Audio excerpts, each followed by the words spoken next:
home. So what are the conditions?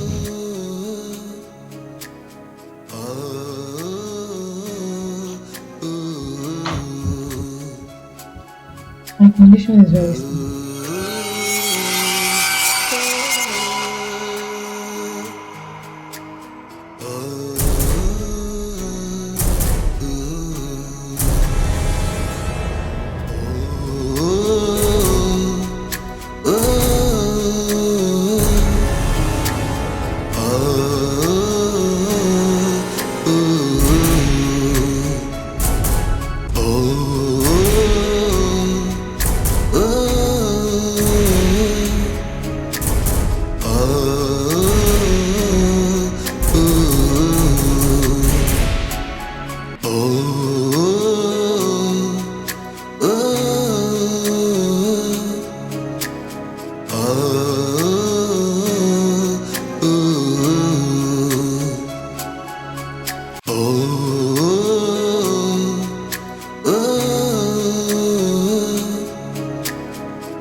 Buried where the secret lies, a quiet world no one can see, but it's still in me, piece by piece.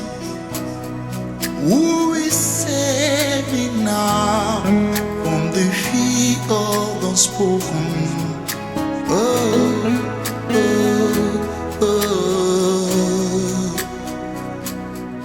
Who is saving me now? Who is saving me now? Who is saving me now? From the fear unspoken. Who is saving my soul? Who is saving me now? Who is saving me now? From the fear unspoken.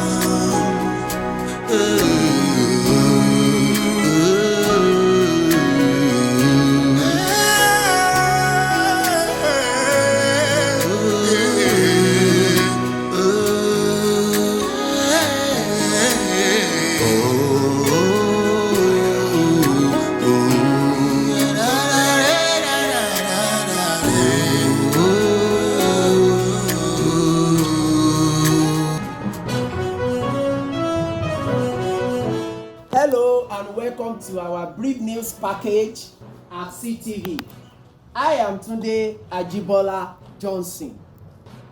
Our top stories: Chief Judge Wilson, honor for exemplary integrity and dedication in judicial service. Court reform DRC. Dad. News in details. What? In accepted ceremony at Judiciary complex nice. today. Dad. Chief Judge Honorable Wilson was celebrated by Congratulations, Dad. court, Thank you, my boy. staff, lawyer, and stakeholders for his outstanding honesty, diligence, and ethical leadership on bench. The event highlighted his reputation as a judge who led by example, consistently upholding the highest standard of integrity in This an era name when public trust they are in celebrating institutions today. is paramount. This is the name I've been building for so many years. Do you know what got me here? Honesty, transparency, and above all, being a just man. So I'm challenging you today. In everything you do, be honest, be transparent, and let people see you as a just man.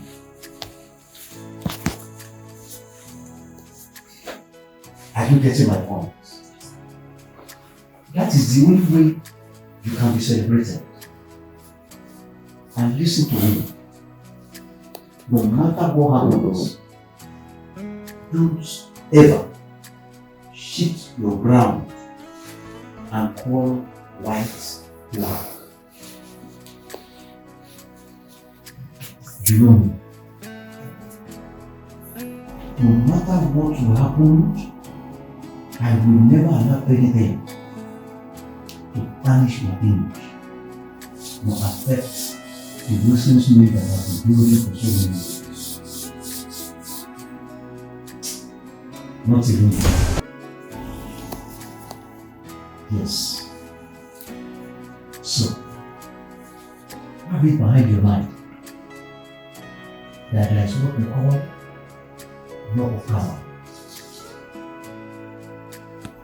You might escape the law of man, but nobody can escape the law of karma. So, nǹkan tó bá fẹ́ ṣe láyé, jẹ́ kí ìbẹ̀rù olóyún wà lọ́kùn. Òǹdè mi lọ́kàn pé orúkọ Wilson yìí gbọ́dọ̀ bàjẹ́ lórí ẹ̀. Do you get my point? That's my point. Thank you. I understand everything you said. And I have it in mind also. The Lord will help me. If that should be the case, this calls for celebration. Yes. Sure. Yes. Thank you, my boy. Yes. Cheers. Cheers. Cheers. So, And Daddy, for the celebration, I want you to take me out today. So I'll get up now. I'll go and get dressed. So you two can go get dressed. So go out. That's what it. is that what you want? That's what I want, Daddy. Consider it done. Thank you, sir. Yeah. So let's go.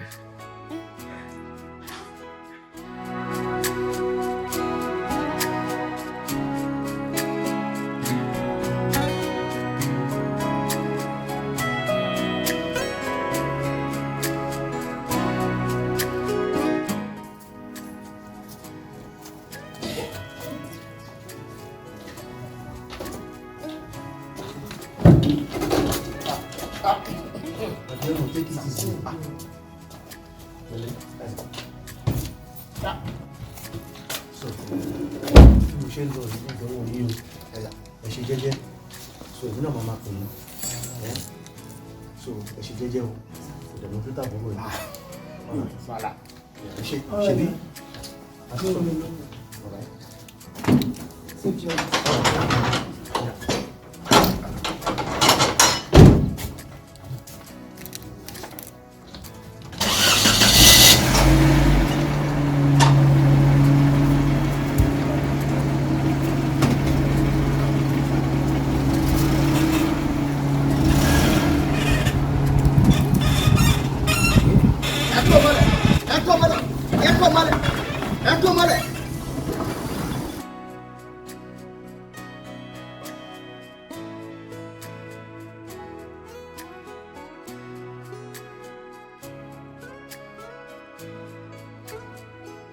Ìwọ náà ti gate. Can you go and get Wọ́n mi ẹ̀rù dé. ó lè tí mọ̀.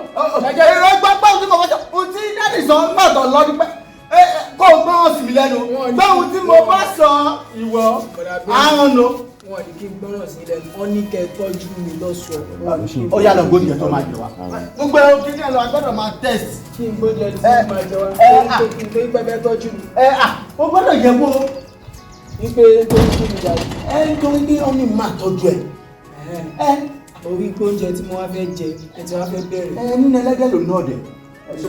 Tó o bá ti jẹun tán, yóò yúgọ̀tì tó máa ń mẹ́rin máa tẹ́sí wá.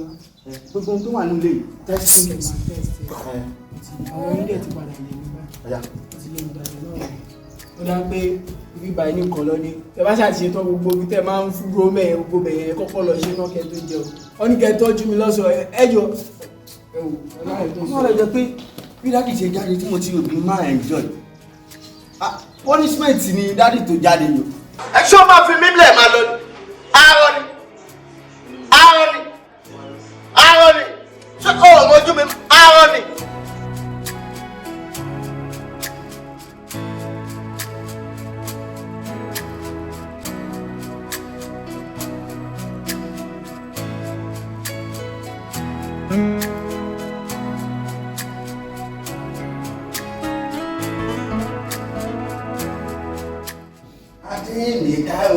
Àrìnmọ́lá wọ́ngẹ́ Àyìndé ògún Bárímọ̀dá. If you wanna see Bárímọ̀dá, you gonna see wonderful. Adéyìn ìka olókùnrin wọ́ngẹ́ Àyìndé ògún Bárímọ̀dá. If you wanna see Bárímọ̀dá, you gonna see wonderful.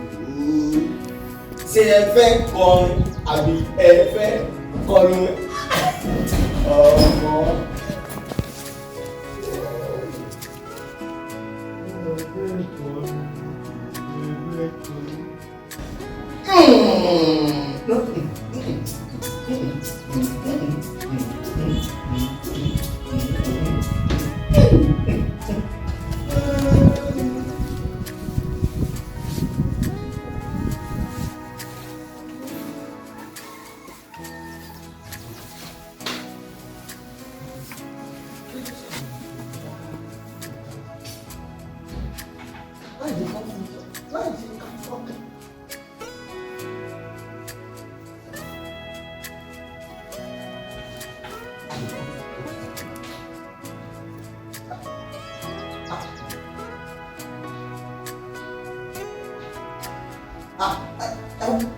Gbọ́dọ̀ mú kí n fèrè. Torí inú ilé èmi ní gbogbo ẹ̀mí ẹ̀yin tẹ̀wá nílé ọwọ́ mi ló wà gbogbo ẹ̀mí ohun èlò àrọ̀ ni n tó lè fà tó fi máa ṣe ló ojú láì sí pé ọkùnrin ṣe I have to know yes kò kí ń ṣe báyìí náà àrọ̀ ni má ṣe báyìí fún.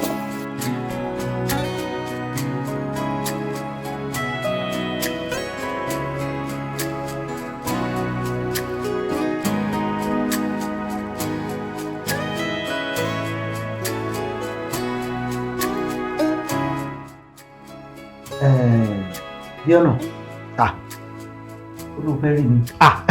Bẹ́ẹ̀ ni sà. Ẹ ṣe sà. Ṣé ẹ rí ohun tí mo fẹ́ rí fún? Ó wà very very important gan. Bẹ́ẹ̀ kò lè sí pàtàkì tí mo ṣe fẹ́ torí ẹ̀ rí. Ẹ sà, mo notice àwọn nǹkan kan nílé tí ẹ̀yin ò mọ̀. Ṣé ẹ rí gbogbo nílé? Ṣé ẹ mọ̀ pé èmi lẹ ní kí n máa ṣọ́ everywhere? Mo notice pé àrọ̀ ni tájọ́ ń gbénú ilé yìí mo notice pé gbogbo ẹ̀ ọkọ̀ máa ń dájú pé nísòro èwe ló ń jẹ́ àrọ̀ ni. èyí kọ́ àná àrọ̀ ni tájọ́ ń gbénú ilé pé ẹ máa mú jáde ẹ máa mú wọlé òun ni mo sọ lórí ẹ̀. àrọ̀ ni èwe ló ń jẹ́ àrọ̀ ni. ohun tí mò ń gbọ́ láti sọ pé ọmọ yín tẹ́ pé tẹ́ bá ti ń jáde ẹ máa ní kó wọlé. mo ní ṣọ́tọ̀ ọmọ mi ló pè àárọ̀ ni. ṣe bó orúkọ wọn nìyẹn. Aaron sọ bẹ́ẹ̀. Aaron. orúkọ ọmọ mi ni Aaron. My bad ẹ má bínú. ó dàbò gbọ́ kí ló ṣẹlẹ̀. ṣe rí mo notice pé Aaron lẹ́nu ọjọ́ mẹ́ta yìí wọ́n máa ń dá jókòó wọ́n máa ń wá dìpọ̀ mo rò pé kí ló ń ṣẹlẹ̀ nílé ẹ mọ̀ pé ǹdẹ́ ti máa jáde ẹ mọ̀ pé èmi àti Aaron kánayọ̀ ìkan náà ni wọ́n lè àjọ máa ń ṣe eré gan. wọ́n á notice pé kí ló lè máa ṣe Aaron tó yẹ pé tó bá jáde tó bá máa wọlé ó máa bá mi fa tó dá wá tó yẹ pé Aaron ojú ẹ̀ tẹ̀lẹ̀tẹ̀lẹ̀ ó máa ń dàbí ìgbà tí kò sọ pé torí mẹ́ẹ́ má bínú torí mẹ́ẹ́ ó ti ẹ̀yìn wọ́n pẹ́ kí ló lè máa ṣe kì í sọ fún dáàdì nítorí kí wọ́n sọ fún yín pé kẹ́ ẹ mọ̀ nǹkan tí ẹ máa ṣe sí. ọ̀dà ṣe ẹ̀sà ẹ̀bọ̀ kí ni wọ́n rò pa ṣe.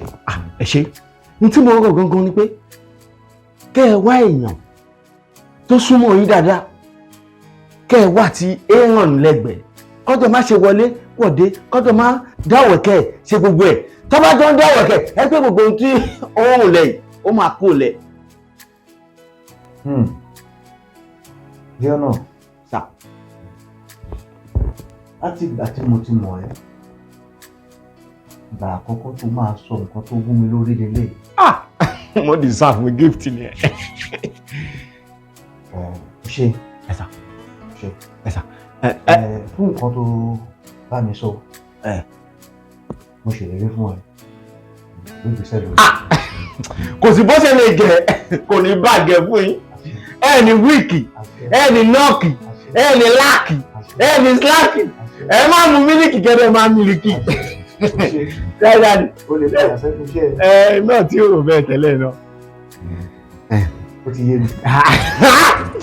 Mi ò ná gáàsì.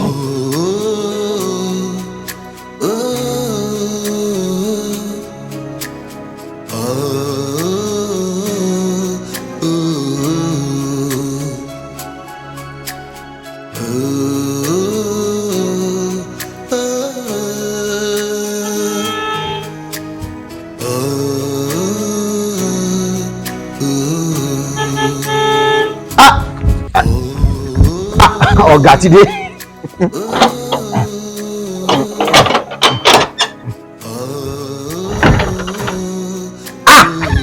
Ọ̀gá dé o. Ẹ káàbọ̀, ṣé dáadáa.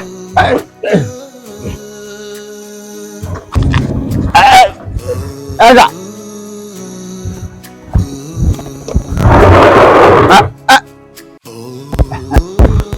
Ẹ kó mọ́lẹ̀ sà. Ẹ kó mọ́lẹ̀.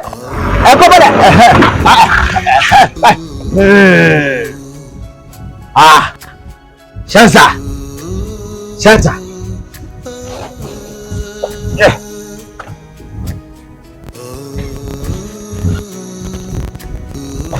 Ọ̀gá wí bẹ́ẹ̀ wọ́n ṣe bẹ́ẹ̀ o. Ọ̀gá wí bẹ́ẹ̀ wọ́n ṣe bẹ́ẹ̀.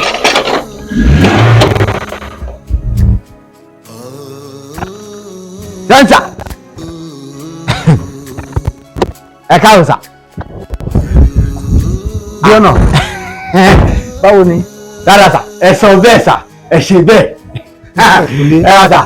Ṣé gan? Ẹ káàbọ̀ sà. Ṣé tó ta méjì? Àlejò tuntun wa ni. Àwa ni aṣọ gbogbo agbègbè. O ṣe. Yóò mọ olùdààmú wa. Hello. Anyway. Ọjọ́ kan ó máa dára. Ó máa dára. Ọ̀gá. You know what will happen? I don't like. I'm just so mad. I don't really know that.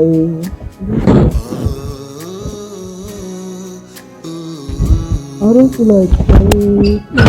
I don't feel like. Let me call you back.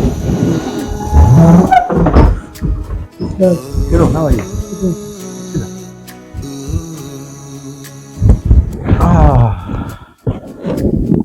You're surprised. Did you tell me you have a big No? and know how to prepare myself? Yes, no problem. I noticed you are always alone in the house. Lonely. So that was why I thought of getting you a companion that will be keeping your company in the house. So, Dad. yeah. And who told you I'm lonely? Have you forgotten I'm your father? As a caring father, I should understand every point of your mood. So I know I've not been always around, and most of the time you're always alone at home. So that was why I brought her, so that she can keep your company. You have somebody to talk to in the house, even when I'm away. So this is Ravina. Ravina, that's my son, Aaron. Like I told you in the car, this is my only child, and I so much love him and care about him. I just want him to be happy. So please do everything within your capacity, right? To make sure you make him happy all the time.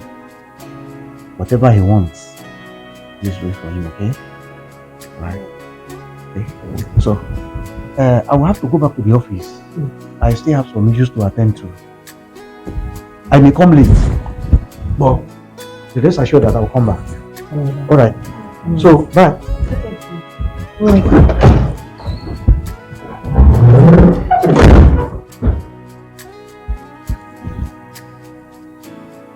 Hi.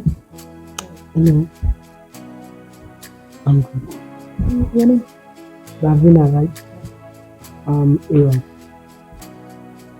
Mm-hmm. So, what do you do for you? Actually, let me see. My life has been boring. I'm just say that. I don't have enough. Oh, yeah. I'm a good friend. It's that. So, what would you like to do? So fast. Okay, let me just say anything. I just feel like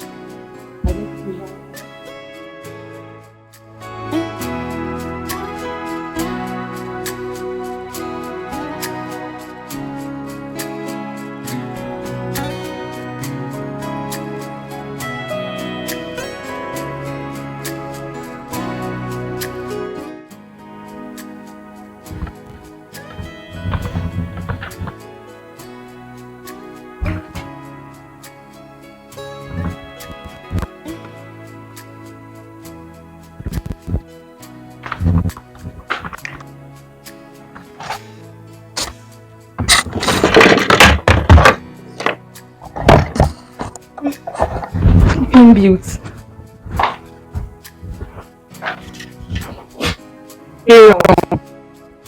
Stand up, Daddy. Stand up. Make your breakfast. Hi. Yeah, stand up, mate. How was the night? What? Stand up. I'll make your breakfast.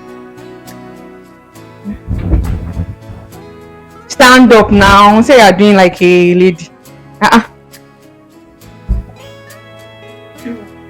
Right. I had you. Yes, now what is it? Just make it something light. Right. Yeah, come right. Yeah, come right.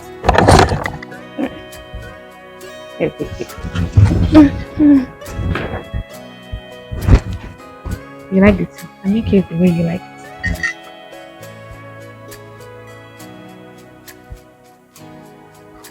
You like it? So thank you. Alright. Oh, I'm still doing something in the kitchen. So we'll go check it tonight. Okay. Make sure you eat it finish up.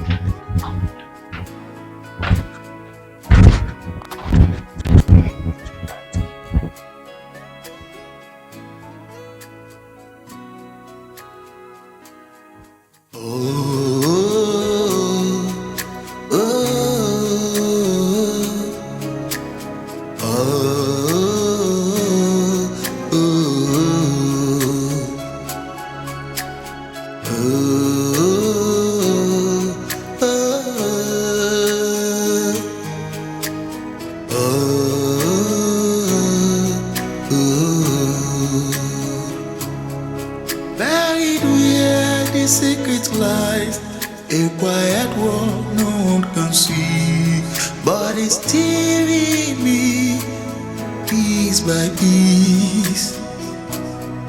Who is save me now from the fear of the unspoken?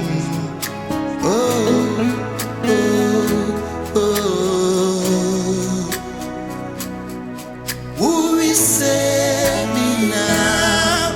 Who is save me now? Who is save me now from the fear of the unspoken? Who is save my soul? Who is save me now? Who is save? Hey, no man, this is. Oh, yeah, let me just see. Stop now. Wait, no. You have to just chill. Wait! Stop. Okay. Check it. Let me sit down now. Let me just say it. Say go. Don't say it. Let me say it first. Don't say it. Let me send it. So I will be looking at it on my phone also. Big one. Sure. Let me just say this.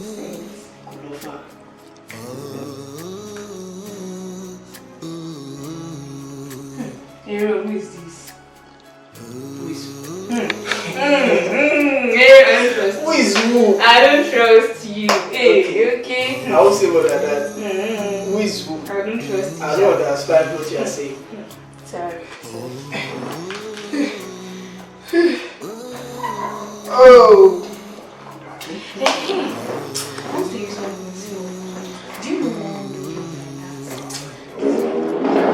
I love her shape, I love her shape. You see how you kill.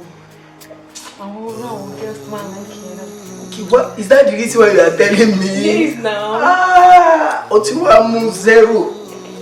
Otimu zero. How? I know what you like now. You know what I like. Yes. How do you know what I like? I know you like a very plumpy girl, very light skin girl. So you've known me to that level that I know the kind of person I know. Where are you? Which one is going to come and That is you. That's it. You know the kind of person I like. Yes, now you like a very fairly deep. How do you know the kind of person I like? Inú àrò ní ìlú bẹ́ẹ̀ nígbà Champions League. Quiet world no one can see, but it's steering me piece by piece. Who is saving now on the field? Aaron.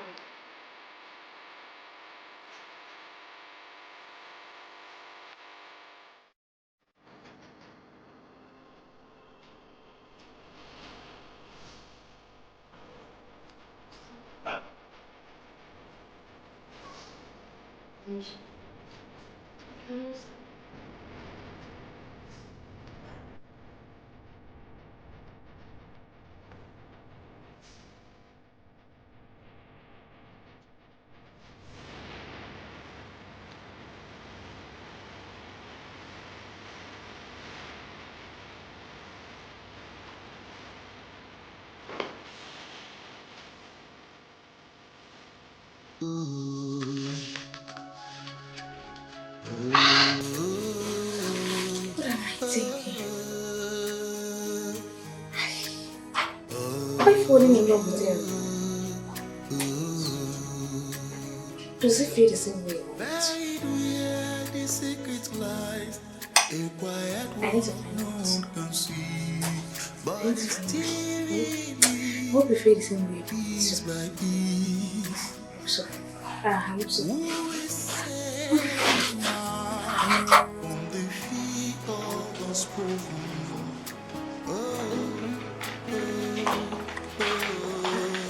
Yeah, you are.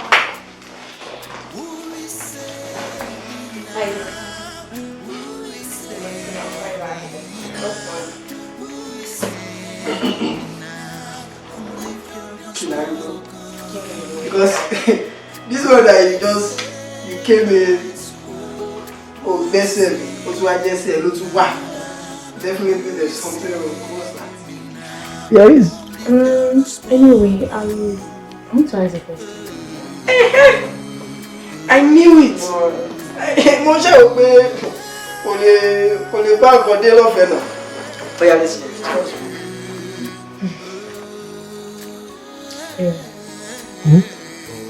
One minute.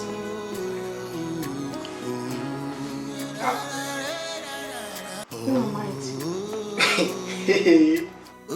How? What's funny now? Wait, can I ask you a question too? Talujiri. Because for you to be asking this kind of question now, I think there is something to it. Okay, anyways,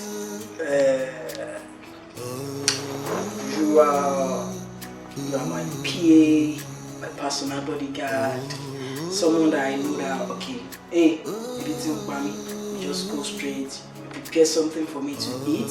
Hey, my room is dirty, my dormitory is dirty, so that's what you are. What do you mean? It's not funny now. Why Because I don't understand why you had to just ask me this kind of question. I just want to know. Just let me know what mind. let me say, I cannot call you my friend, but let me say you are my best friend. Best friend. Yeah. Someone that I know that you are very, very humble, you are caring, you are nice, in fact, you are loving. See, let me tell you the facts. Because your husband is going to enjoy you. Aaron, how about you?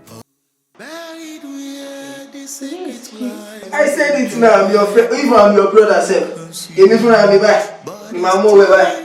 Oh yeah, my family will. Yes, now.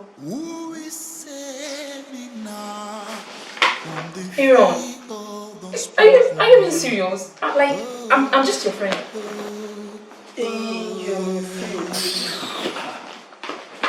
Who will save me now? Who will save me now? Who will save me now? From the fury unspoken.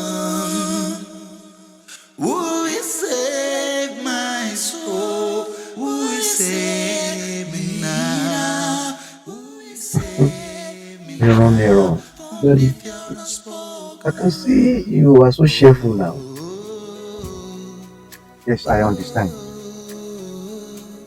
I think what I'm going to do is I will get you one moment to make them two so that the house will be more lively for you. What about that? Okay, it's nice to that. Because I'm even like I'm surprised for you to know that I need someone in the house. And as for you that you travel a lot. So I'm even surprised for me to know that you know that I need someone to make the house lively. Aaron, I'm your dad. Thank you, sir. And you are the only child that I have. So when you're happy, I should know. So I know what you need. And I know how you are so moody then. I know you are so lonely. So as a father, I have to know virtually everything about you. I need your happiness. You are my only child. So no problem, my boy, okay? Continue to be a good boy, okay? And I promise you, I will continue to do everything to make you happy. So, good boy. Thank you, Dad. Thank you.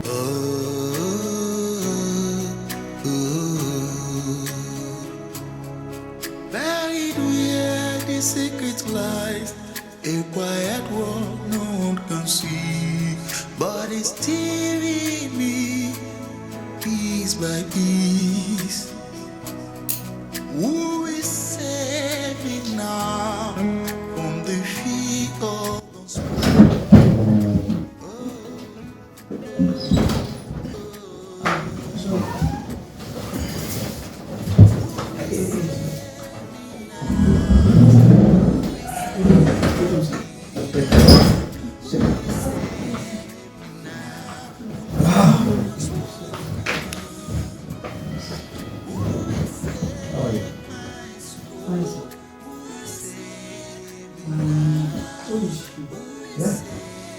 Please, Karina. Mo ṣàkíyèsí pé nígbà tí mo mú the very first person wá, mo rí ìyàtọ̀ nínú ìwà ẹ̀ pẹ̀lú bí ìwà láìpẹ́. So, mo wá decide pé bẹ́ẹ̀ kí ní àwọn náà wà kẹ́kọ̀ọ́ mẹ́ta nínú ilé. So that wàá ṣì rí àwọn ọ̀rọ̀ púpọ̀ láti máa bá sọ̀rọ̀ fún ọmọ rẹ̀ lọ́wọ́ láti ṣiṣẹ́ ní. And mind you, she's a graduate. So you'll be able to communicate with her better. Alright? So, Karina, meet my son, Aaron. Nice to meet you. Yeah. Let me leave you two to get acquainted to yourself. I want to freshen up. Make yourself comfortable, okay? Thank you, sir. Thank you. Alright, Dad. Thank you so much.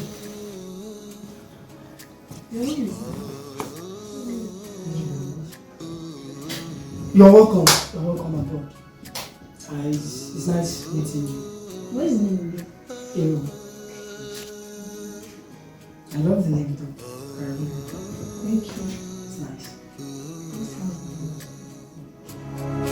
Buried where the secret lies, a quiet world no one can see, but it's steering me piece by piece. Who is saving now?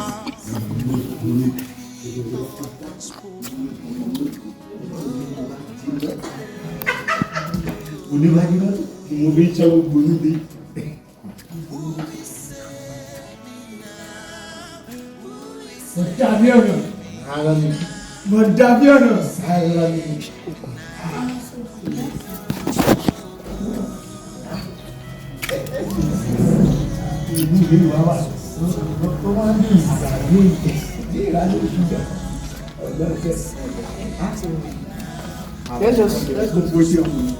Ọmọ kan wá, ó ti lò rẹ̀, ó ti ká. Wọ́n tún ti mú mi wá wá.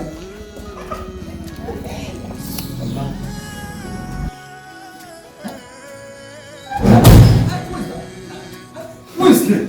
Tani gbé. Oh! Ah! Ó mà ga o. Ó mà wá ga nínú ilé yìí o. Èmi ni mo kó báyìí. O ti fẹ́ pé ìkìlẹ̀ fún sí. Kó gà wá ní. Who break the door? Who break the door?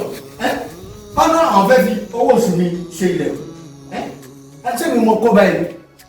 Ká máa pàrọ̀. Ó ti dùn ọmọ ìlú. Wọ́n á dẹ̀ pọ̀ sórí social media. Wọ́n máa lọ bá kẹ́ẹ̀tì ń bá rọ́ọ̀nì ṣe eré yẹn. Wọ́n ní bébí fara nílẹ̀ o. Bébí fara nílẹ̀ o. Ìwọ kọ́ ló fẹ́ mi. Àrùn ló fẹ́ mi. Bébí fara nílẹ̀ o. Kí ni pọ́blẹ̀mù ẹ náà? A máa pàrọ̀ nínú ilé. Àrùn ló gbá nínú.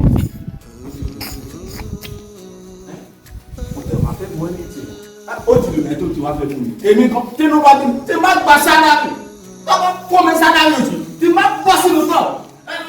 Ó plé ẹ̀sì èsì wọlé bí bá ọmọ dúdú jẹ́ pupa jẹ́ ọ̀rọ̀bọ̀ jẹ́ slender má jẹ́ bó bá kú má jẹ́ wọ́rọ̀bọ̀ má jẹ́ pọ́pùlà má jẹ́ kọ́sì mú báyìí kọ́lọ́kọ́lọ́ máa jẹ́ ọ̀nà àwọn ọ̀fọ̀ tí gbogbo ẹ̀yìn ló gbé kò sọ́ra inú ilé ìtura wà àwọn rẹ̀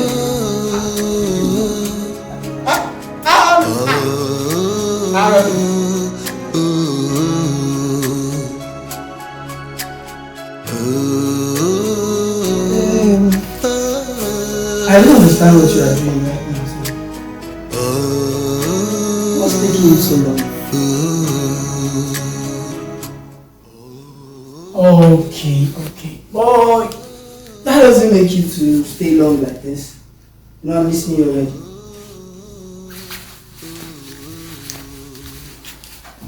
Okay, once you get everything, just let me know. You know what? Let me just call you back. Please.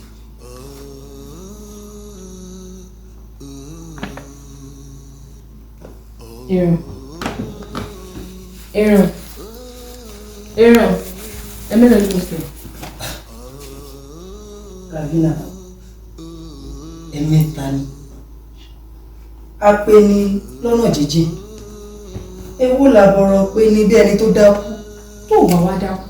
Kí ló dé fi pé ṣé gbogbo wọn yẹn ṣe sí ẹ nínú ilé? Don't you understand? Mo fara ṣe, mo fojú sọ, like everything. Please, can you make me understand? I don't understand what you're saying. Okay. Why tó ṣe neglect mi torí Karina? Oh, that. Now I get it.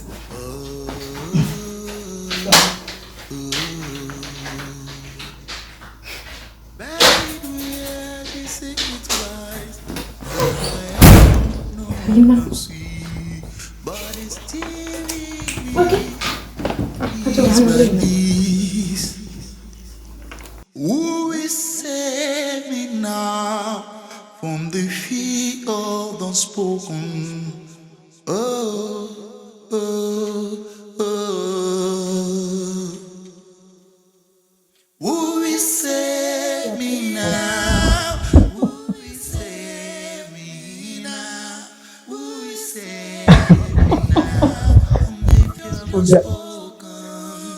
More, it's not easy. It is well. It is well, as you said. It is well. We don't need to have to like do the rest. Remember, wait for me. No, you got it. Let me my head. Well, that one is not Stop now. okay.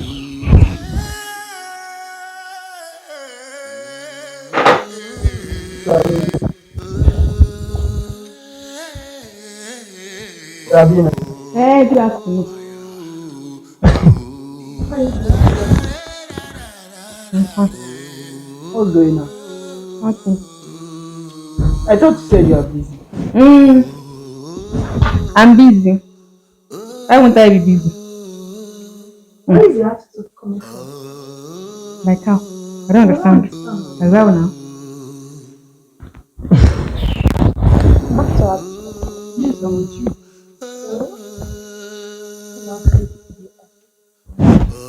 Yeah. Damn. Please, I want to see. You can see I'm busy right now. With what? I don't see you doing anything. You can see.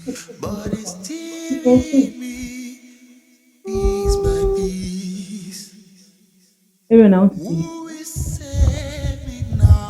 Ravina, I said I'm busy.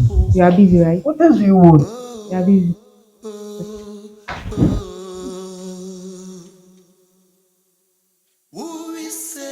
Are you sure this?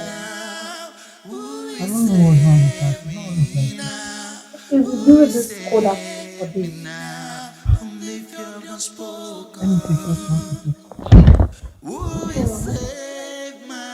Oh, really?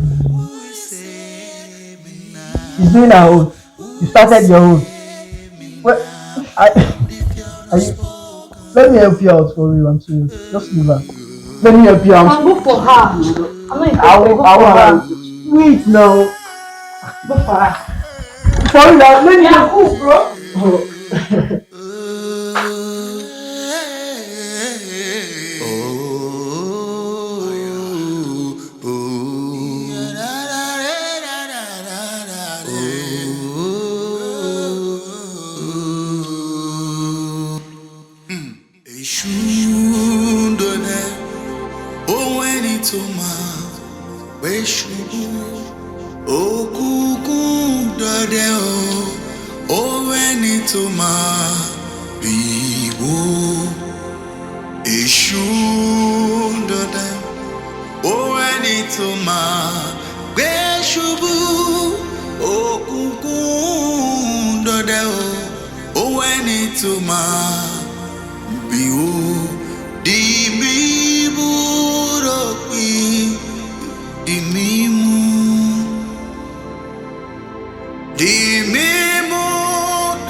Never in your life mention my name.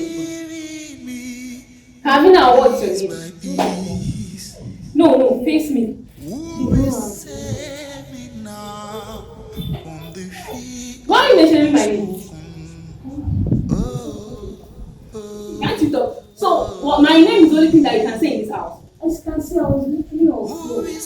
So what's my own business in that? Why are you mentioning my name?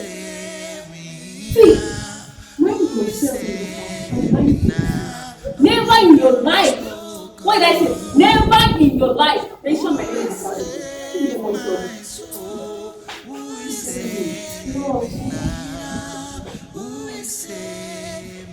Ravina, now open out on me.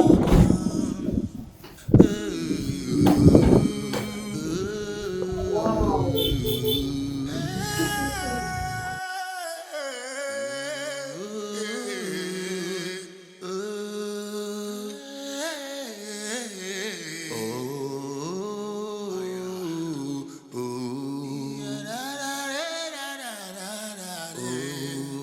bébí kì í pa gúnlọ̀ gbalẹ̀. Àgbẹ̀ ti ń gbẹ̀rẹ̀ pàdé olú òkun. Àti wà bí after 4 wa. Igun mi gan tí o bá ṣọ́ra ó máa ní ọ̀sán. Bẹ̀rẹ̀ kúkú nílé yẹn TikTok ló máa wà fún ọ̀sán. Ẹ bó kó lọ fà tàtàtà. Ẹ bó kó lọ fà. Ẹ bó kó lọ fà. Ẹ bó kó lọ fà. Tí dáàdì bá dé. Tí dáàdì bá dé, á gbọ́. Gbogbo ariwo tó ń pa nínú ìlú. Gbogbo ariwo tó ń pa nínú ìlú gbọ́ pé wọ́n gbókù kíníkọ̀ kìnnìkan ebi ò tí ì pa gbó ẹjọ́ àbúrò ìwọ̀n àdìsú. Àbúrò. Ṣé tutù? Wọ́n ní bá ìsọ̀rọ̀ tutù. Aaron. Bọ̀dá àwọn ni. Ẹ tó bá wọn ò pè. Kí ló ṣe? Kí ló ṣe? Gbé ní débẹ̀. Ṣé ìwọ̀n máa tó kó ìwọ̀n bó ṣe ń ṣe sí nínú ìlú? Òun ti sọ̀rọ̀ nígbà tí ọmọ olóṣèlú tó jòyè tó dé. Ó ní kó ṣe ló pa mí tì. Ọmọ ẹlẹ́sẹ̀ ṣoṣoṣo. Tí ọmọ ẹlẹ́sẹ̀ ṣoṣoṣo kan ti wà níbí. Àbòsí èyí náà ni. Ọmọ Karina àbí kí lorúkọ ẹ̀ tó wọ́n tán gbédé.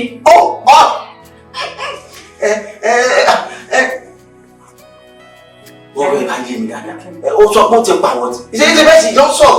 Àwọn ti yé mi, mo mọ̀ pé ẹ̀yìn ẹ̀ náà ló máa gbé sí. Torí pé ọmọ yẹn tó bá ti dé, abẹ́ra bisikíìtì, abẹ́ra chocolate ti fún ọ̀rọ̀ ẹ̀, òun ló ti jápò gbèsè ẹ̀yìn mi àbí. Ìyẹn náà tó, nígbà tó fẹ́ sọ, ó ló máa ra bisikíìtì, á ra chocolate. Ìmú ọmọ ẹ̀ tún ra cowbell, fíjú mi, ṣokoṣoko. Olóúnjẹ yìí, ọkọ̀ torí ẹ̀ náà ló ṣe lè gbèsè ẹ̀yìn mi. Kò ní fẹ́ kó bá mi pàṣọ. Bí ó ṣe ń ṣe inú ilé yìí, tójòjò, ó dẹ̀ notice kó dà pé ọmọ yẹn rán mi, ó ń fẹ́ gẹ̀. Ó ṣọ́ ọ̀nà múnà. Á ń fẹ́ gẹ̀. Mo fẹ́ yí ìlú ìfẹ́ bí mo ṣe kó ṣe yẹ. Láti ìgbà máa ṣe lè kú. Ibi ló yẹ kó nífẹ̀ẹ́. Ṣé bí mo kọ́kọ́ dé? Èmi náà wò bẹ́ẹ̀. Mo ní èsì wá fẹ́ kí n bẹ́ẹ̀ gbà sọ. Ṣé o lè fún lọ́nà lẹ́tà ọ̀sán? Ó sọ pé ọ̀dà àwọn ó pa ìwọ̀n tì. Ó pa ẹ̀tì. Ṣé bẹ́ẹ̀ sì ló ń sọ̀rọ̀? Náà, ṣé bá ṣe tó ń ṣe tẹ́lẹ̀ nìyẹn? Ó mọ̀ ọ̀nà ilé yọra àbò sí ti tọ̀. Ṣé bá ṣe pé báyìí ṣe tẹ́lẹ̀ nìyẹn náà? Bẹ́ẹ̀ ṣe máa ń ṣe bíi látàǹkàtì.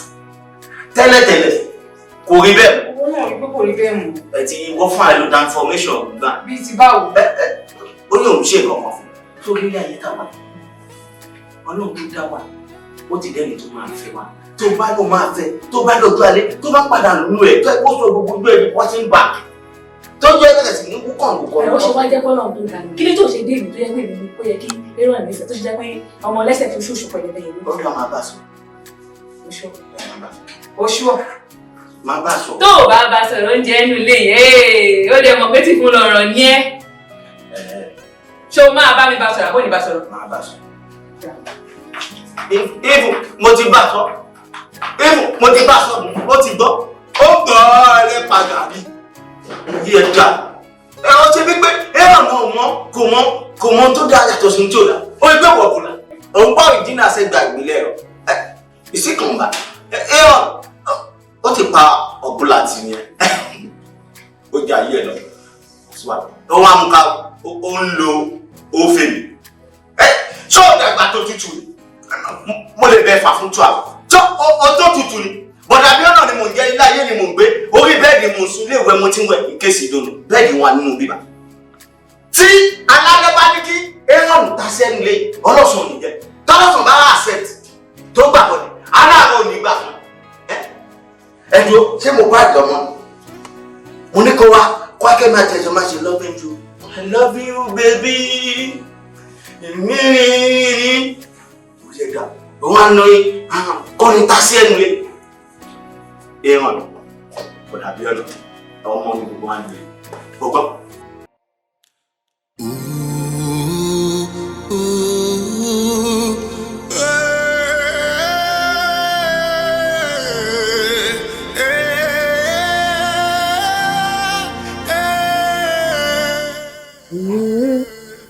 You know what I told you? It's just normal lifestyle. So we'll go there together.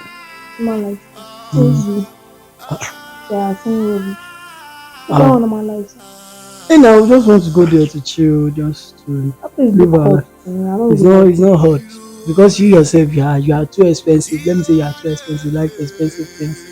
That's why I think What color are we picking now?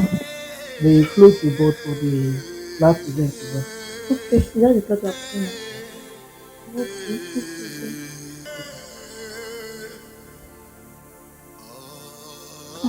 Eh?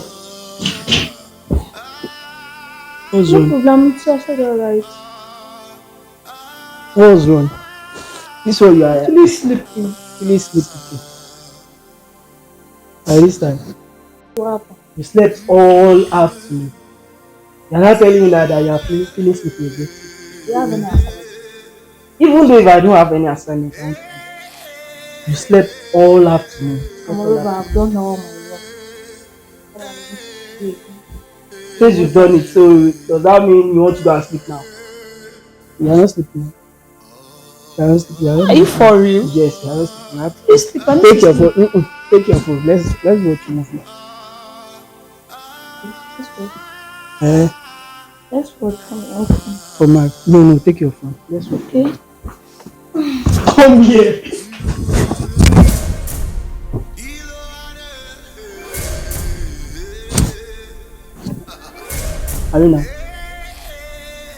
Arina. Karina, oh yeah, you can come and sleep. Arina, stop now. Let you come and go and sleep with me. Arina. Fuck! Arina. You killer! You killer! Hero! You killer! Hero! You killer! Hero! You killer! Hero! Hero! You killer! What are you going to do? And you know who your father is. Okay? See, you better carry her. Say something now! What? Look at me!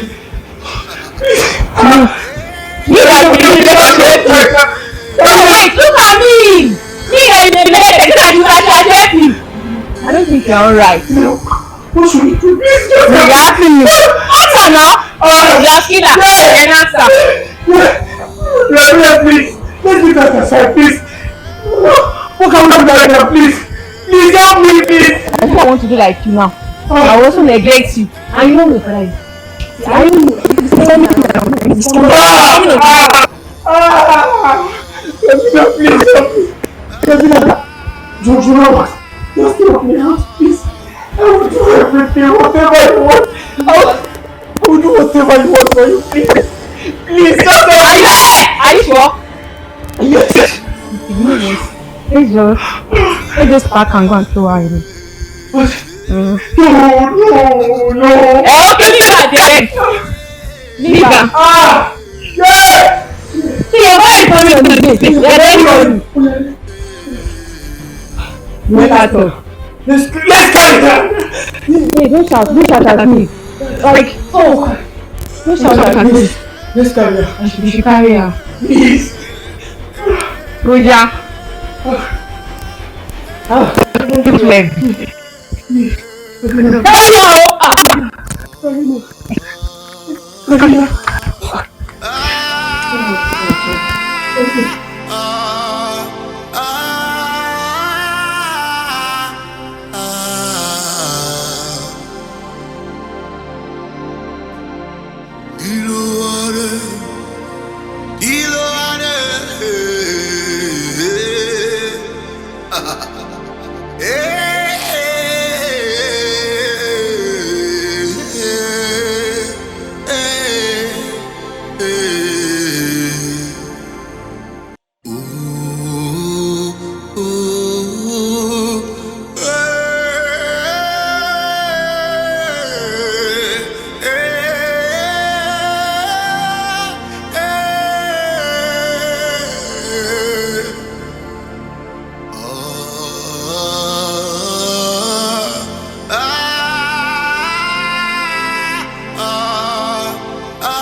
So what are the conditions?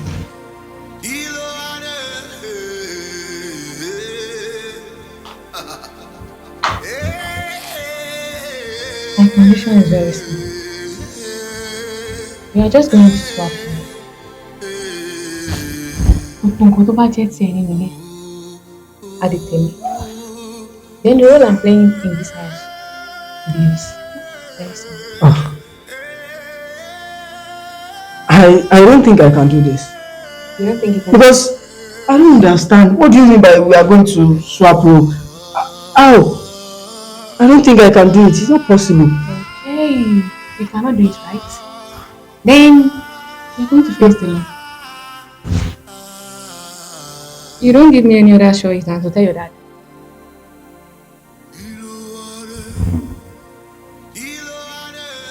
What are you saying? You know what?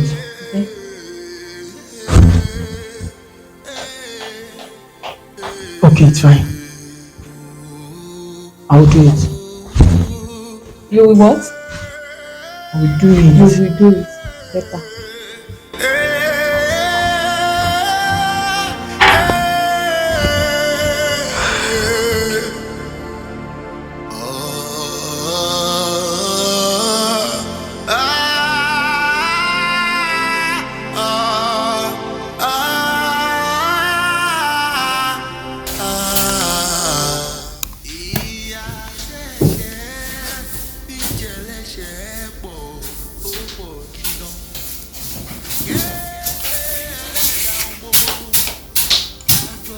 See that side very well.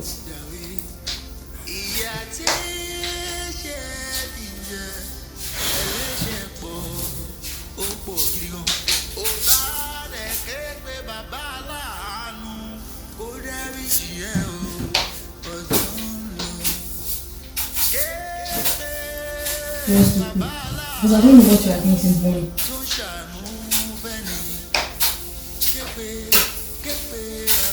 I make sure phone Google TV and see okay. Oh, we Google dusting. I don't understand what are you doing since morning, self? Eh? And when you are done, I'm hungry. I feel like eating your fries. You know how to cook it, right?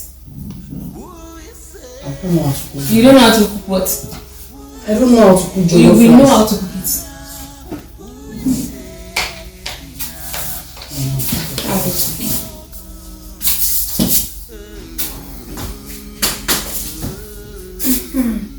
Sweep is very well. We're not no money.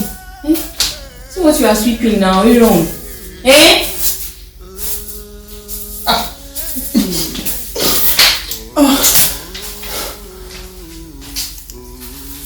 Big people, I'm still going to eat that jollof rice. I don't know how to cook. You will know how to cook it though. Ní ọ̀pọ̀ lónìí.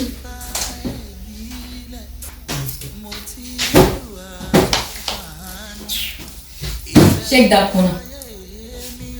That TV side, don't you see it? Oh, just to call him away. Eh? I haven't seen anything.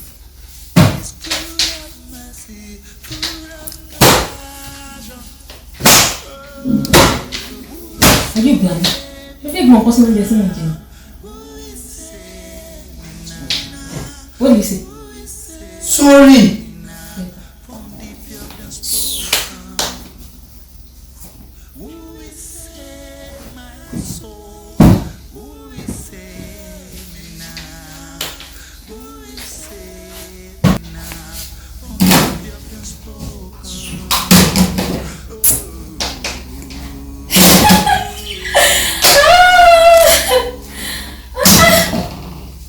Very funny people.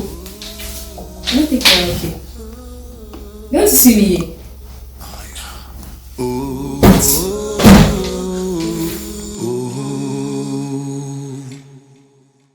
Feel the spoken, holding me down, holding me chains in my spirit. I'm about to drown. I can't inside. It's taking my breath. Living in silence is living in death. Feel the spoken.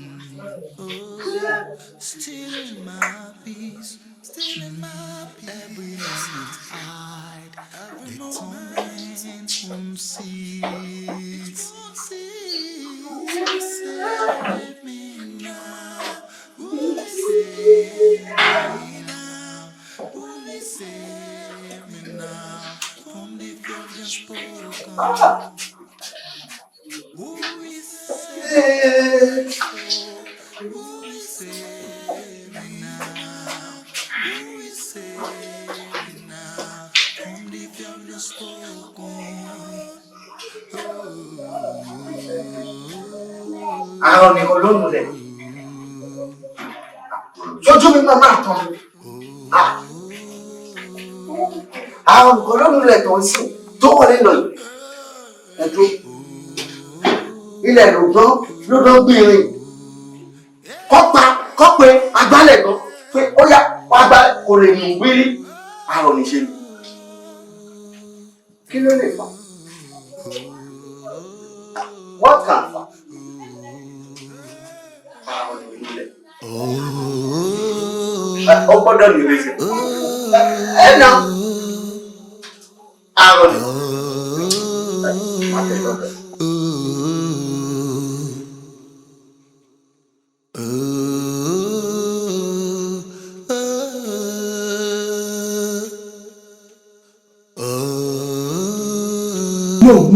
No, I can't take this anymore. For real. Understand? It's not easy now. I can't take it anymore, please. I can't take it anymore.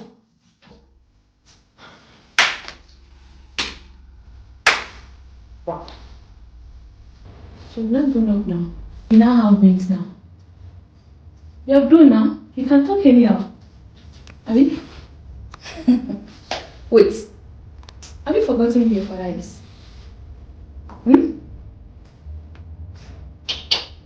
You know what? Tomorrow.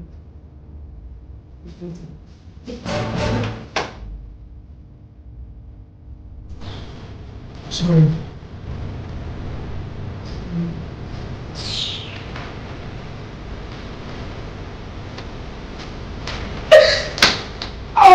Buried where the secret lies, a quiet world no one can see, but it's stealing me piece by piece.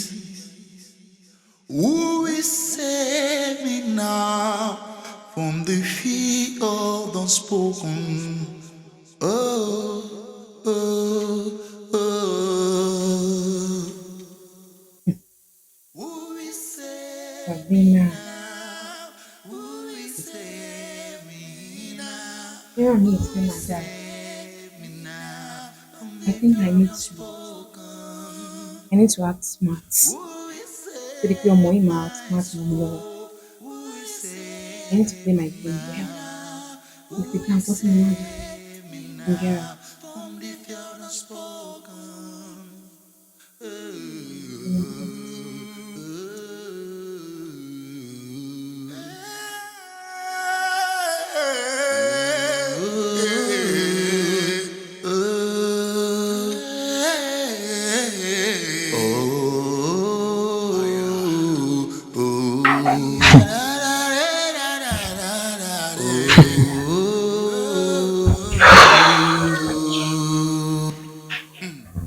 Aaron, what? You're not drinking.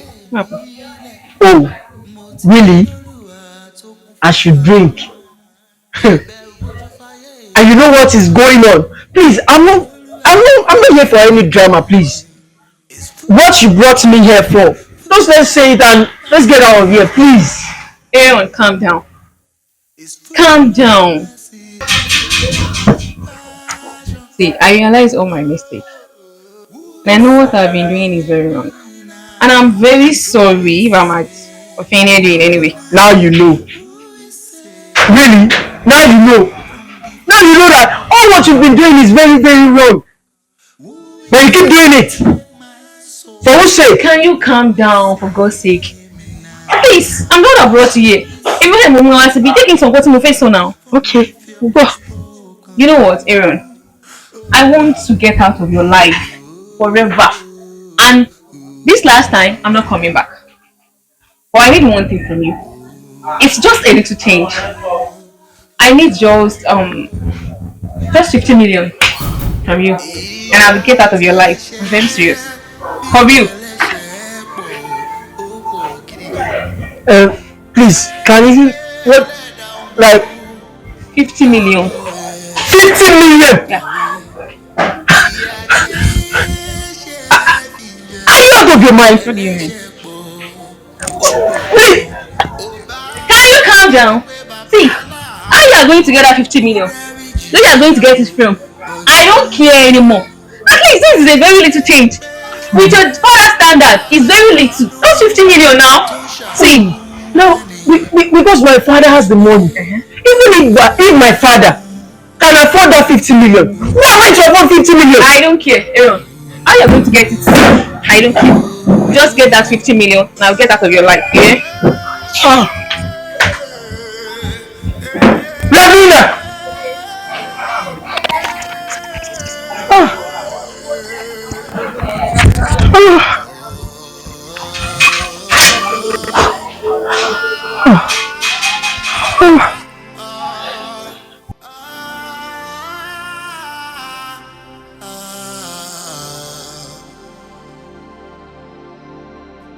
Speak out now. The truth is calling you. But I beg you, speak out. Speak out now. The truth is calling you to speak. Speak out now.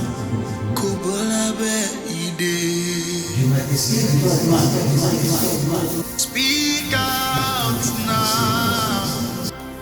The truth is calling you to speak now. Speak out now. God, you're too low.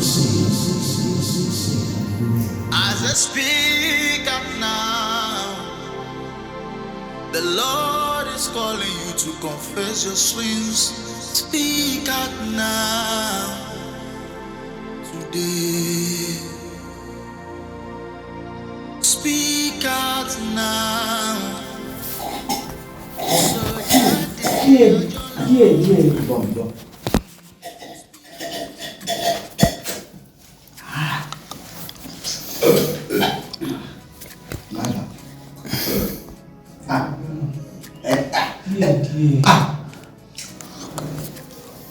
Ẹ̀gbọ́n àná, ẹ wo bí ṣé kí n máa pa ọ fún tí mo kiri ìgbẹ́ yìí ló sábà tẹ̀ mi ò lè kà ẹ wo bí ṣé yóò tí mo mú mo mọ̀ pé bẹ́ẹ̀ ṣe invite wa sí ebi mi kọjá àpáyé ẹ̀yin ẹ̀ kọ́kọ́ gbé mi dé gbé mi lọ fún àmì ẹ̀ wò bẹ́ẹ̀ ṣe ní kí n wá ìmọ̀ pẹ̀lú bá mi sọ̀rọ̀ mo dẹ̀ wá pẹ̀lú máa bá yín sọ̀rọ̀ báyìí. lóòótọ́ mo fẹ́ bá yín sọ̀rọ̀ actually mo ti sọ fún yín times you don't know mi ò kì í ṣàrọ̀ ni Aaron lórúkọ mi. èyí tẹ́ ẹ wò ẹ má bí bí n bá ṣe pé ní kẹ́sì ẹ bá mi accept ẹ. kò sí wàhálà adéhùn náà ó ní question kan tí mo fẹ́ bí yín ní adéhùn torí mo wò pé at least ẹ tún máa fún mi ní advice àti àwọn ọ̀rọ̀ tó jẹ́ pé máa tún encourage mi. So nǹkan tó ṣẹlẹ̀ ni pé ó ní ọ̀rẹ́ mi kan ó ní bàbá kan tó jẹ́ bàbá ẹ̀yìn street kan tó máa sọ pé èèyàn street bàbá ẹ̀ ní nìkan lọ pa tó bá yẹ kó ṣe wọ́n lè ní bàbá ẹ̀ wọn ò gba nonsense rárá ọlọ́run so ó wá ṣe ẹ̀ṣẹ̀ kan ìrabínú ìṣe yẹn lọ fà ó. wọ́n ti ní kọ́ pa wọ́n ti ní kọ́ pọ̀ ọmọ lọ́mọ. But ọ̀rẹ́ wa tó jẹ́ kẹta wa òun ló wá rí táìmù tó ṣẹ̀ṣẹ̀ yìí ọ̀rẹ́ wa wá tó ń ṣẹ́tì lè ó wá ń sọ pé ọmọlú bàbá tó jẹ́ o máa sọ fún bàbá ẹ o tó bá gbà máa sọ ní pé ọ̀rẹ́ wa yẹn ṣàṣọ di pé ó fi ń gba owó lọ́wọ́ ẹ̀ ṣẹ́gẹ̀t ó fi ń gba owó lọ́wọ́ ẹ̀ gbà tó bá ti ṣe nǹkan tí mo fẹ́ mo máa sọ fún bàbá ẹ o dẹ̀ mọ́rú bàbá tó jẹ́ bàbá tó ní o mọ orú èèyàn tó jẹ́ ọ lè òótọ́ dẹ̀ ní bàbá ẹ̀ bó ṣe wà ní tó bá gbọ́ orú ẹ̀ṣẹ̀ tó ṣẹ̀ ní ọ lè nìkan arrest ẹ̀ ọ lè nìkan pa ṣùgbọ́n tó wá bí mi pé kí lóun lè ṣe báwo pé àwọn ọdún mélòó ni tí mo fi ní west police tó ní definitely jẹ́ kí n tọ ẹni tó jù mí lọ kí n bí bóyá tó bá yẹ kó ṣẹlẹ̀ sí mi kí lè rò pé lè ṣe. bọ̀dé yẹn pọ̀ bọ̀dé àbọ̀ ṣé kí n má pa ọ́ fún un ṣé ẹ mọ̀ pé má pariwo ló máa ń dá mi wúlẹ̀ ṣó ti yẹ ẹni tó bá wá wàhálà tí ò rí kó lọ fi ṣe fún ọ̀nà àgbádá bó ṣe máa máa ṣe bó ṣe máa máa ṣe bó ṣe máa máa ṣe ṣó ti ẹ̀wò ṣé ẹni mo tẹ́ni yẹn ṣe ó yẹ kó fẹ̀ yẹn tàgbà kọ́ wá bọ̀ sí gẹ́gẹ́gẹ́gẹ́gẹ́ kọ́ wá kọ́ mi fún pé àti gbé bàbá wéèlè ṣó ti njó ẹ̀kẹ́ ni ẹ̀ sì dàgbẹ́ tì ní pé ó lọ bá bàbá yìí my father I need money kó dẹ̀ sọ fún ọ pé bàbá mo ní ìdówó ni ẹ fún mi lówó tí bàbá ìbá jẹ́ ni tó ní anger issue á lẹ́tà kan pé ọmọ èmi mo bí ọya take go and do fine tó bá jẹ́ club náà ló fẹ́ lọ náwó yẹn sí tó ẹ̀ṣí èsì wọlé bàbá ẹ̀ kò ní mọ̀ bàbá ẹ̀ fi tinútinú kó owó yẹn fún ó ti gbogbo ọmọ àlùmọ̀kọ̀wé tí bàbá ẹ̀ bá padà mọ̀ ṣé wọ́n máa fẹ̀yìn ẹ̀ta ó lè nìkan lọ fẹ̀yìn ẹ̀ta ọkọ̀ máa wọ́n bọ̀ sí gẹ̀gẹ̀gẹ̀gẹ̀ ó lọ ti ẹ̀ yẹn kò dá o tẹ bá lè advice ẹ Mr. Man don't do that again títí n tẹ́ ni ẹ ṣe ò dá o ẹ bá sọ pé n tó ṣe tẹ̀sán mẹ́ta. ṣùgbọ́n bẹ́ẹ̀ sọ lè sì ni pé kó lọ bá bàbá ẹ̀ ó ṣàlàyé gbogbo nǹkan tó ń ṣe fún un. sọ̀rọ̀ náà ní adé ló máa ń múyàn pẹ́kọ̀ bó ti dà nìyẹn. iṣẹ́ ìfẹ́.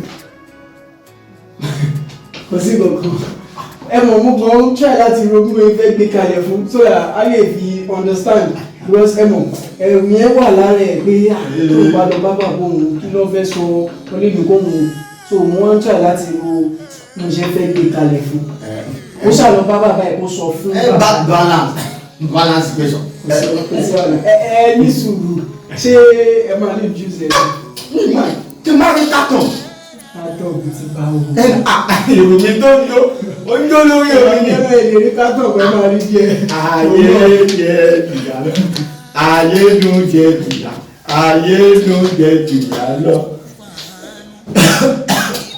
Enough finish, so I need maybe 2. Continue. Who will save me now? Who will save me now? Who will save me now from the fear of unspoken? Who will save my soul? Who will save me now? Who will save me now from the fear of unspoken?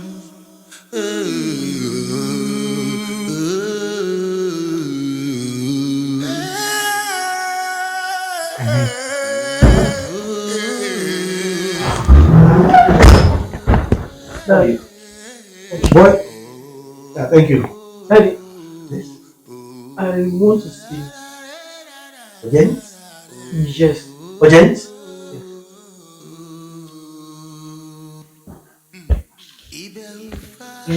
Daddy. Yeah. Things are okay. Get up, what happened? Sit down. No shit. Daddy. You know. Are you okay? Daddy. Thing is, Evaronsi, Karina, I told you that Karina Oko Jinaro Joko to be for Ulo. Daddy, ọ̀rọ̀ rí bẹ́ẹ̀ o. Kí ló ṣẹlẹ̀? Irú bá mi sọ̀rọ̀, I'm your father. Daddy, ọ̀rọ̀ rí bẹ́ẹ̀ ni. Nǹkan tó ṣẹlẹ̀ ní pé ebi mú pa Karina. What? O ṣe wá. It wasn't intentional, Daddy. It wasn't intentional. Nǹkan tó ṣẹlẹ̀ ní pé that day èmi àti ẹjọ́ ní conversation kan mo wá by mistake mo wá fà tó mú yẹn fà yẹn forí gbà so and it was Ravina. She was the one that said we should carry her and he kind of saw because so since then Ravina has been on my neck. Yes, like what did she lot of things for me, but that's come to the point that she asked for 50 million naira from me. Wow, people put it very. Kí ni mo fẹ́ sọ fún yín? Kí mo fẹ́ fi 50 million ṣe? Aaron, can you see your life? No, can you just imagine? Can you just see your life? Ìwọ láyé wọ́n fi nǹkan pamọ́ fún mi bàbá ẹ̀. Aaron, wọ́n fi nǹkan pamọ́ fún mi. Kí ló lè ṣẹlẹ̀ láyé tó ìbẹ̀rù lè fi mú ẹ débi pé wàá rò pé o ò lè la ẹnu ẹ ṣàlàyé nǹkan tó ṣẹlẹ̀ fún mi. Ìwọ ọmọ o wá sọra ìdí ẹrú nínú ilé mi. Tí o fẹ́ gbọ́ gbogbo nǹkan tó ṣẹlẹ̀ ní mo mọ̀ bẹ́ẹ̀ ni o ò tán sọ pé òye làgbà ń wò. Mo mọ̀ pé tí náà yẹn bá fi yẹn dáadáa à ń sọ̀rọ̀ jáde gbogbo nǹkan tó ṣẹlẹ̀ ní mo mọ̀. Rọ́bìnà! Rọ́bìnà! Ẹsan! Kúrì! That's you, sir.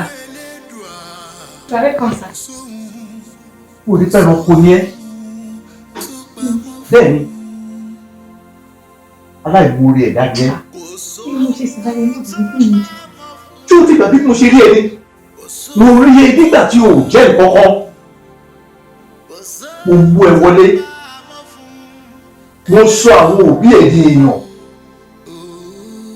Tí o mọ̀ pé ní kí mo ní fún ẹ ni ìpinnu tí mo ní fún ẹ ni pé kí irun ẹ padà lọ sílé ìwé lókè òkun kí ìwọ náà lè jẹ́ èèyàn láyé. Ìgbà tí mo mú ẹ wọlé mo ní kó o wá ìdùnnú fọ́mọ mi àmọ́ ìbànújẹ́ rẹ̀ wá fún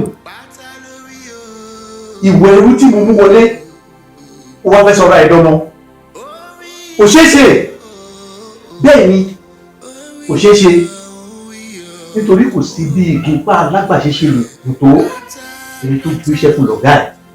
ọmọ tèmi lélẹ́yìí ìwọ kàn jẹ́ ọmọ tó bani lójú jẹ́ ni ìwọ ọmọ wa sọra ẹ̀dẹ̀rú nínú ilé bàbá ẹ̀ wọ́n á dà ẹ́ ríboríbo kò wá ní fọkànbalẹ̀ mọ́. anyway.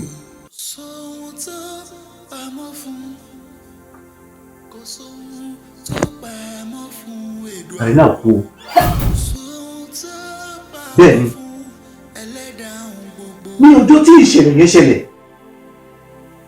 mo rí ẹ̀yin méjèèjì nígbà tí mo bọ̀ lé ni mo rí yín mo dẹ̀ tọpasẹ̀ yín níbi tí ẹ gbé ọmọ yẹn dùn fún ẹ gbé ìdáná sí. ṣé èèyàn kan lélẹ̀ èèyàn ní kí ló dé kí ló ṣẹlẹ̀ báwo ló ṣe débi nínú igbó yìí lóru yìí èèyàn ní.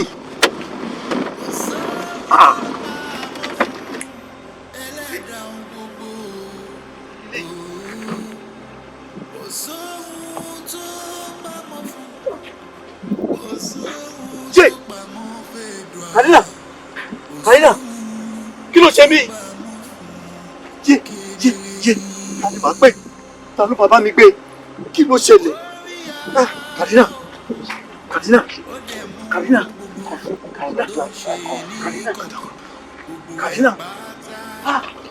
ṣé inú bó ìlú mi kí ló ṣẹlẹ̀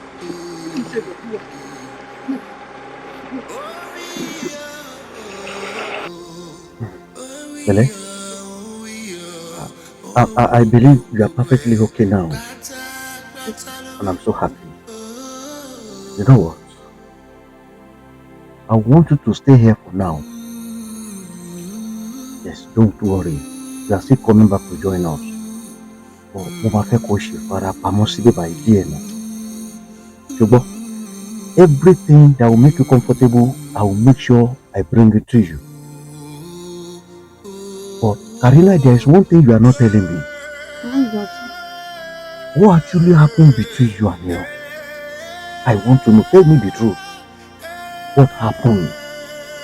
Nothing really happened, Daddy. You're just playing that. Then I wanted to take something inside. He told me, he playfully. It wasn't as if we have any argument or any misunderstanding. That is the only thing I could tell you. Not that you are quarreling or fighting. We don't have any. We don't have any argument. We were very good at it. That is all. Okay. Alright. I believe you. So, for now, you are going to be staying here. Don't worry. You will soon come back to join us at home, okay? So, everything you need to make you comfortable, I will be providing it. Thank you. Mo pé tí èèyàn bá forí gbálẹ̀, ó máa wà unconscious. Ìgbà míì irú ẹni bẹ́ẹ̀ lè máa mí, ìgbà míì ẹni bẹ́ẹ̀ lè máa mí. But Karina was unconscious and not breathing. She wasn't breathing. Orí ẹ̀ lẹ́ ṣe rò pé ó ti kú, tẹ́ ẹ lọ fi sọ́nù. Anyway, mo ti lọ driver kó lọ gbé wá. Ọmọ tó dé bá wa. Àmọ́ ìwọ, kò disappoint mi gan. Okay. Karina. Good. Karina. Karina. Yeah.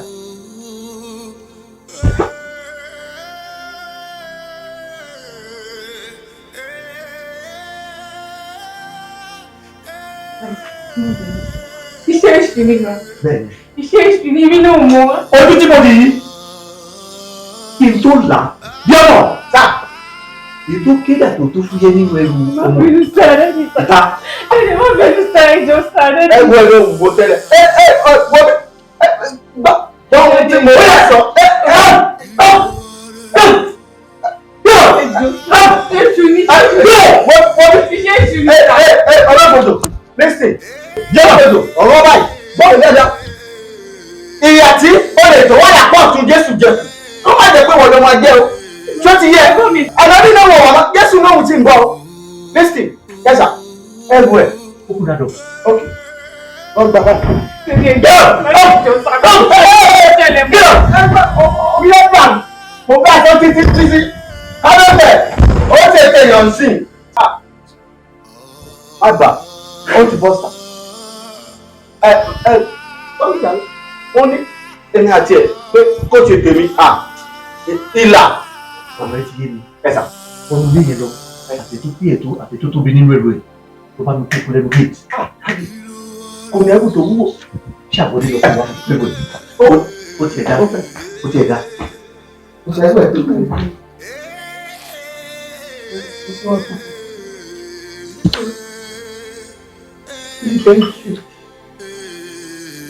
Lérò kò sí nǹkan tó lè ṣẹlẹ̀ sí ẹ̀dá láyé má fi nǹkan kan pamọ́ fún mi. Ó mọ̀ mí o wọ́n lè máa rò pé adájọ́ ni bàbá ẹ̀ ó burú àmọ́ ó yẹ kó mọ̀ pé bí ẹjọ́ bá ṣe rí ni mo ṣe máa dá tó bá tiẹ̀ wá jẹ́ pé nǹkan kan wá ṣe Kàrínà nígbà yẹn nítorí àwọn èèyàn sọ fún ẹ pé adájọ́ bàbá àti ẹ burú àbí lóòótọ́ ni nítorí bí ò ní gbé ẹ̀mí fáláre kò sí nǹkan tó lè ṣẹlẹ̀.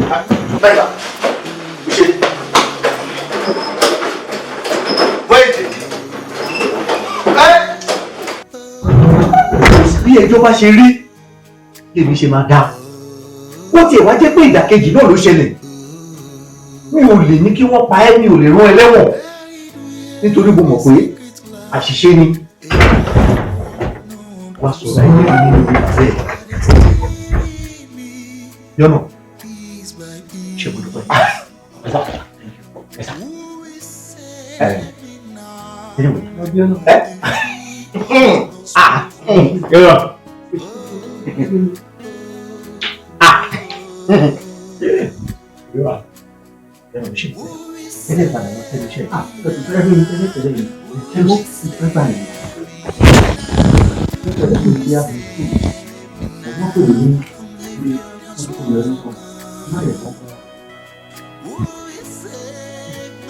yọ̀nà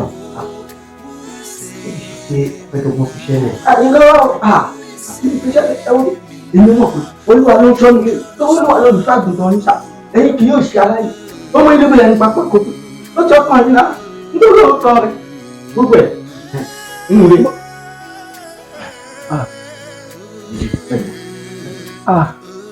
Ọ̀sẹ̀ méjì pẹ́ o bọ̀dá bẹ́ẹ̀ lọ. Ẹgbẹ́ ọmọ mi ní ìsẹ̀. Àmọ́ mi sì ń gbọ́. Ẹgbẹ́ ọmọ mi sì.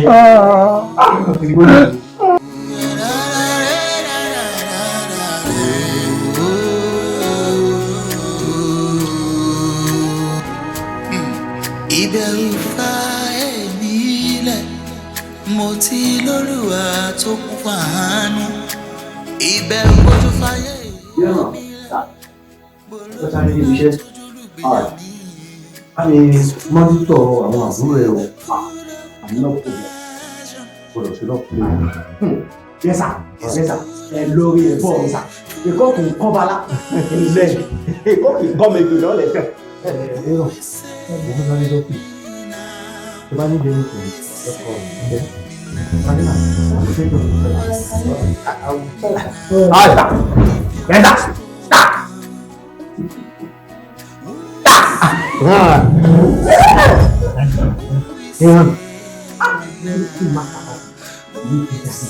Mo ní fẹ́ dáàbì kan tó dúró. Báyìí ìfẹ́ wọn lọ́kàn mi, ibi tó ní kí gbégbé ìfẹ́ wọn má gbé lọ́kàn mi, bíbẹ̀ ló gbé orí fẹ́lẹ̀ sí. Ẹni tó ní kí tẹ̀tẹ̀ ìfẹ́ dáàbì kó má tẹ̀ lọ́kàn mi, ó tẹ̀lé. Ìgbàgbọ́ náà, jẹ́ ká wà sí ìfẹ́ bèrè fún ọ̀rá ìlú tó tọ̀ wọ́n sí wa. Ìyàbọ̀ rò ó sì máa wà. Àrí ẹ̀ ìgbàjẹ̀ fún mi wá. Ẹ wo bí ó yọ fún mi o. Àìpèpàdé ìṣe ká máa lágbá mi wọn. Ẹ jẹ́ àṣepàdé o. Àìrọ́nà àti kàrìmọ́. Ẹ wo bí pẹ́sọ̀ ti wà báyìí o. Pẹ́sọ̀ ti wà. ẹ ṣe ṣùgbọ́n ẹ̀wọ̀n ẹbí rẹ̀ mi jẹ̀yẹ́ yìí ìjà ìwé láyọ̀ ní. mo ti ń bá yín sọ̀rọ̀ ẹ mọ̀ pé mo ní gbogbo ẹ̀mí ilé ìlọ́wọ́ ní ìdòwò. Gbọ́dọ̀ ní. Láti sáà ní máa ṣọ yín nǹkan gbọ́dọ̀ ṣe. Ẹ̀yin náà má ṣe mí náà. Olúwa ló ń sọ àgùntàn gbogbo wa nílé. Mo bẹ́ lẹ́yìn ni àbí tọ́jú sọ́ra rẹ̀. Bí ẹ̀kọ́ yá mo ní ìdòwò. Bí èlò lè wá ní. Mo ní ìdí 25 words 200 words.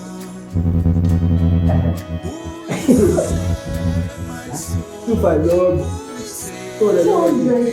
Ẹ̀nà Ó jẹ́ Like 200 naira. ìyẹ́ ó wá jẹ́ bí sẹ́yìn ní àìpẹ́. Ẹ̀ẹ́dẹ́gbẹ̀rẹ̀. Kẹ́mọ́ àti ìdájọ́.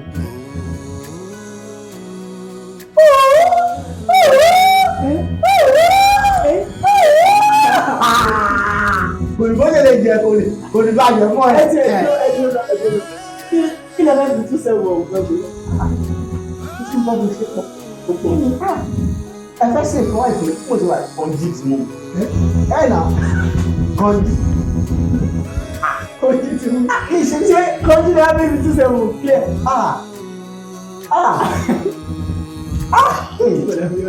Ọlọ́sẹ̀ tí wọ́n ti ní 27 yẹn lọ́wọ́ kọ́kọ́ ní wọ́n ní tí wọ́n kọ́ mi tí wọ́n lè yà ọlọ́run mi nínú náà. Ẹni náà tún sẹ́wọ̀n fún 5,000 fún mi. Fún ìṣẹ̀lẹ̀ Èyí tí mo gba chocolate. káwá ṣe ìtàn a máa mú ṣokòlẹ́ sí ẹ̀nì. Mo ìwà mo ń gbádùn mọ́lù. Oṣù wà lábẹ́ ìgbọ́ ẹ̀. Máa sẹ́ẹ̀dẹ̀ sí ẹ máa ń Tó ní sẹ́ńdì náà bí mo cash. ṣé dápà dé wọ̀ Mo ní èyí. lẹ́kọ̀ọ́. Ṣé ẹ ti fẹ́ gbádùn? Ìwé mi ti gbó fún chocolate fún mi. Ọmọ dání lọ fún ẹ. Mo ṣe ń wo ẹ̀yìn méjèèjì tí kò ní fẹ́ bá kan bọ̀ always. Ní ti bá wọn. Ọwọ́ kí ni kẹ́ máa bára yín sọ ẹ má bàa yín. Ẹ ti gba owó yẹn tán. Oṣù kẹfà. Ìgbọ́n tó bá dẹ̀ ti sọ lè máa tẹ̀lé. Ó kè mí ò wà lọ́mọ ẹjẹ́ àjọ máa ṣe mí.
Ìbẹ̀rù fa ẹ̀mí lẹ̀, mo ti lólùwà tó kún fún àánú. Ìbẹ̀rù bójú fáyé èmi lẹ̀, mo lólùwà tó jólùgbèjà mi. It's full of mercy, full of compassion. It's full of mercy, full of compassion. Oh, who is save me now? Who is save me now? Who is save me now from the fear of the spoken? Who is save my soul? Who is save me now? Who is save me now from the fear of the spoken?